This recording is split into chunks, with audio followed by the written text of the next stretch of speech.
YCP నుంచి పెద్ద పెద్ద నాయకులు సుమారుగా డ్రాప్ అవ్వడానికి లేదా పక్కకు జరగడానికి సిద్ధంగా ఉన్నట్లయితే సమాచారం అందుతోంది. ఇతర పార్టీల వైపు, ముఖ్యంగా తెలుగుదేశం, జనసేన కాకుండా ఎక్కువ మంది బీజేపీ వైపు చూస్తున్నట్లు తెలుస్తోంది.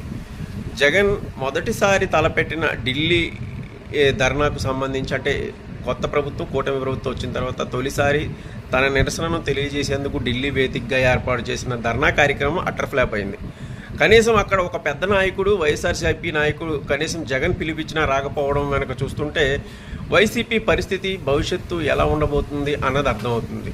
ముఖ్యంగా వైసీపీలో కీలకంగా వ్యవహరించిన నాయకులు, కొన్ని ప్రాంతాల్లో పట్టున్న నాయకులు జగన్ ప్రవర్తన మీద కానీ, జగన్ తీసుకుంటున్న నిర్ణయాల మీద కానీ, ఆయన చుట్టూ ఉంటున్న కోటరీ మీద కానీ అసహనం వ్యక్తం చేస్తున్నారు.